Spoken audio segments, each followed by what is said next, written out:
wabarakatuh. Selamat pagi, salam sejahtera, Om Swastiastu, Namo Buddhaya.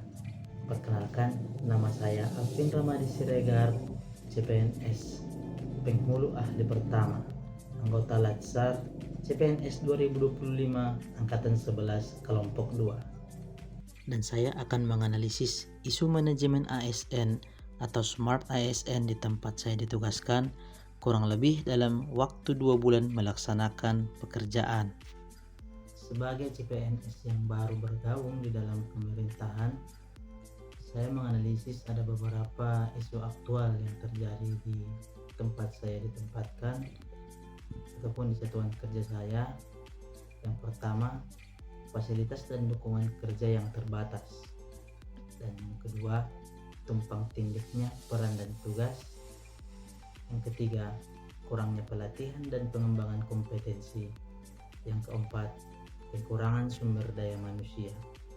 Dan yang terakhir, adaptasi terhadap teknologi yang belum optimal. Dan terhadap identifikasi isu yang saya buat, saya menggunakan analisis USG untuk melihat isu apa yang bersifat prioritas sehingga kita bisa mengangkat isu dan dianalisis lebih lanjut lagi. Dan setelah kita melakukan penganalisa menggunakan analisis OSG, kita bisa melihat prioritas pertama di sini adalah fasilitas dan dukungan kerja yang terbatas, di mana keterbatasan perangkat komputer printer menjadi prioritas utama dikarenakan sifatnya yang mendesak, berdampak besar sehingga akan makin memburuk jika tidak segera diatasi. Adapun beberapa fakta yang relevan yang terjadi di lapangan tempat saya bekerja. Yang pertama, fasilitas kerja fisik yang tidak memadai seperti perangkat kerja seperti komputer, printer, mesin fotokopi tidak tersedia. Yang kedua, tidak tersedianya juga aplikasi SIMKA, dukungan teknis dan pelatihan yang minim, sehingga akses pelatihan teknologi informasi, protokol pernikahan, ataupun administrasi digital masih terbatas. Selanjutnya, implikasi terhadap kinerja. Efisiensi kerja bisa saja berkurang karena banyaknya waktu terbuang untuk menunggu fasilitas. Potensi keterlambatan pelayanan termasuk penurunan kualitas dokumentasi ataupun pelaporan. Karena tekanan kerja yang meningkat, penghulu harus mengkompensasi kekurangan sarana dengan upaya pribadi. Adapun dampak yang akan kita alami jika hal ini tidak segera diatasi. Yang pertama, penurunan kualitas pelayanan publik, proses pencatatan nikah, penerbitan dokumen, dan bimbingan perkawinan menjadi lambat dan tidak optimal.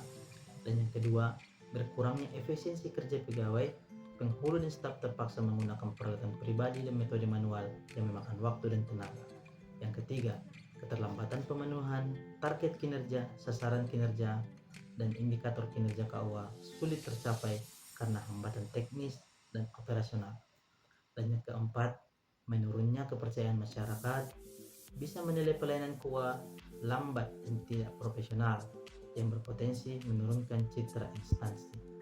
Dan yang terakhir, penghambatan transformasi digital, program layanan nikah online dan administrasi digital sulit dijalankan tanpa perangkat dan koneksi internet yang memadai. Adapun pihak-pihak yang terkena dampak akan hal ini, yang pertama adalah penghulu itu sendiri dan pegawai KUA. Yang kedua, ada masyarakat ataupun pasangan calon pengantin. Dan yang ketiga, KUA sebagai lembaga terkena penurunan reputasi dan kepercayaan publik. Dan yang terakhir, Kementerian Agama. Karena target reformasi birokrasi dan pelayanan publik menjadi terhambat, memengaruhi citra kementerian di tingkat nasional. Adapun keterkaitan isu dengan substansi manajemen ASN dan Smart ASN. Manajemen ASN diatur dalam Undang-Undang Nomor 20 Tahun 2023 tentang aparatur sipil negara dan mencakup 3 fungsi utama: manajemen sumber daya manusia, pengembangan kompetensi, dan sistem kerja berbasis kinerja. Isu keterbatasan peralatan kerja dan minimnya anggaran operasional seharusnya menjadi bagian dari manajemen kinerja ASN. Adapun pemilihan core issue dan teknik analisis isu yang digunakan ialah isu pertama, yaitu fasilitas dan dukungan kerja yang terbatas, sehingga keterbatasan perangkat komputer, printer, dan juga mesin fotokopi ruang kerja yang memadai menghambat kelancaran pelayanan.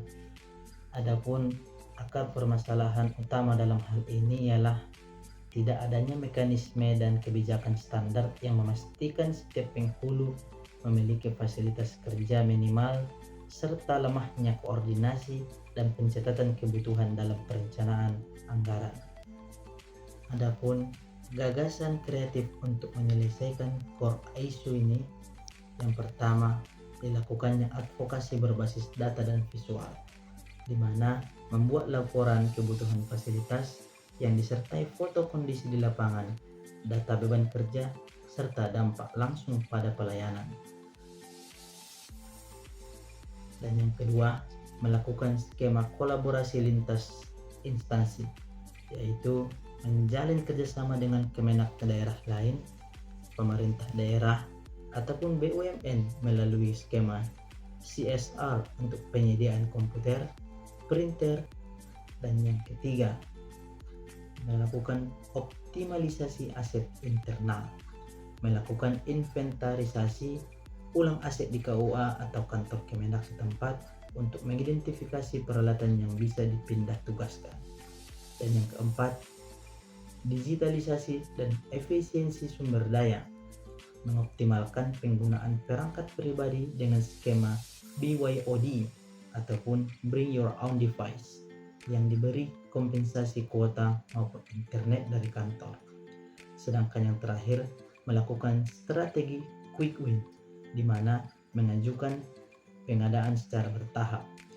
Misalnya mulai dari pengadaan laptop, terus printer, lalu peralatan lainnya agar lebih mudah untuk disetujui.